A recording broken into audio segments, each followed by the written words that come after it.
Information minister programme में मुझे join कर चुके हैं। फवाद चौधरी साहब मेरे साथ मौजूद हैं। फवाद साहब अस्सलाम वालेकुम। सर ये कह रहे हैं कि इन्होंने तो खान साहब को छोड़ा नहीं है, खान साहब के साथ ही मौजूद हैं, मिलना चाहते हैं पिछले 3 महीनों से खान साहब से, लेकिन उनको मिलने नहीं दिया जा रहा।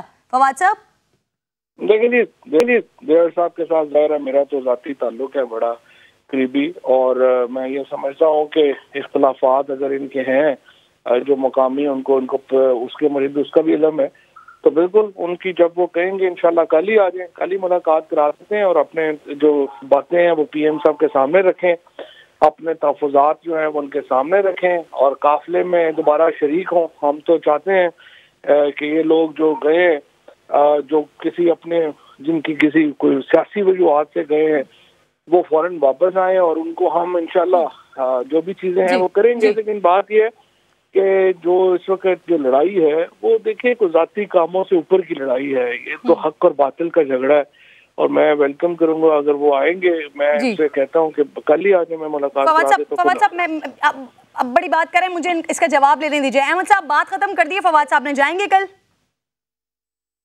मेरी बात सुने मेरे भाई, आपको मैंने कितनी दफा अपने मसले बताए हैं, मुझे अब ये सिर्फ एक रास्ता बता दें कि मेरे आने का कौन सा रास्ता है कि जब मखदूम साहब के वो जो उनके सरायकी जस्तादे जेडे उन्होंने रख में जिनको उन्होंने जबरदस्ती मुझसे टिकट दिलवाई और जिले का सदर बनवाया और जिन पे अभी 2 पर्चे एक हैं और उनके साथियों पे 8 कब्जे के पर्चे हैं, जब वो मेरे घर कब्जा करने हमला करने आए, मैंने अपने लोगों को क्या जवाब दूं? वहां 3-4 हजार बंदा इकट्ठा हो गया, गरीब इकट्ठे हो गए। उसके बाद इन्होंने जो पैसों के मुझ पे इल्जाम लगाए हैं, उसके बाद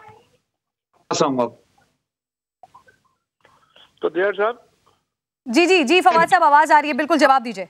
देर साहब बात यह है कि आपका जो भी आपके ऊपर इल्जामात लगे, आपका पूरा हल्का तो इमरान खान के साथ खड़ा है, आपकी फैमिली इमरान खान के साथ खड़ी है, तो मेरा नहीं ख्याल कि ये ऐसे इश्यूज हैं जिनके ऊपर अगर आपका कोई और प्रॉब्लम नहीं है, कोई आपने और नहीं हुआ और सिर्फ एक पॉलिटिकल इख्तलाफात है, वो तो कोई प्रॉब्लम नहीं है, वो तो रिजॉल्व हो सकते हैं। लेकिन अगर आपका कोई और अब हो गया है तो वो तो फिर आपकी मर्जी है। लेकिन मैं तो समझता हूँ आप वापस आए और इस काफिले में इंशाल्लाह आपको करेंगे और आपके मामला शाह साहब से भी मामला तो उनका अपना हल्का है, आपका अपना हल्का है, बाकी मामला छोटे मोटे चलते रहते हैं सियासत में, कोई भी 100% मुतमईन नहीं होता, तो आप आ जाए इंशाल्लाह इसको ठीक कर लेते हैं।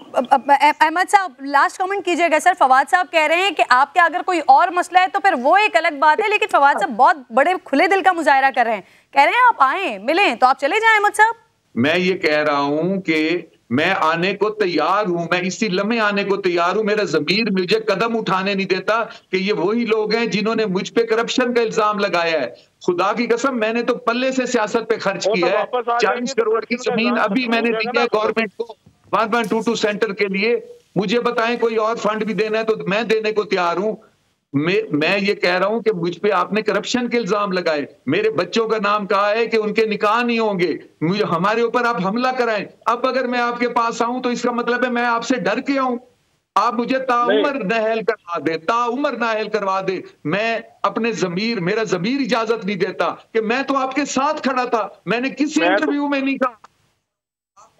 हाँ जी, लेकिन साहब मैं तो आपसे यही कह रहा हूँ ना, अगर आपने पैसों का इशू नहीं है तो आप आ जाएंगे तो आपके पॉलिटिकल इशू रिजॉल्व हो जाएंगे, बाकी सारे मामला रिजॉल्व हो जाएंगे और ये चीज भी कोई नहीं कह सकेगा, यही तो मैं आपको कह रहा हूँ। लेकिन अगर आप जो है वो इसके बावजूद जो है वो आप ताउमर नहदी भी करना चाहते हैं तो फिर जाहिर है लोग तो जो है फिर बातें तो करेंगे, वो तो उसमें तो वो जो ये बात है कि बच्चों का या फैमिली का जाहिर है कि इस वक्त पाकिस्तान में एक वेव है और लोग समझते हैं कि हॉर्स ट्रेडिंग, लोटाक्रेसी, पार्टियां इस तरह से चेंज करना, किसी के नाम पे वोट दे के आके किसी को वोट देना, जाहिर है उसको अच्छा कोई नहीं ना समझता है। तो जाहिर है अगर आप आएंगे मैं तो आपके साथ खड़ा हूं। नहीं, यही तो मैं आपसे कह रहा हूँ कि इसको गलत साबित करना अगर आप चाहते हैं तो जाहिर है कि आप काफिले में शरीक हों, आप अपनी पार्टी के साथ खड़े हों और फिर आपके ऊपर कोई इल्जाम नहीं लगा सकेगा।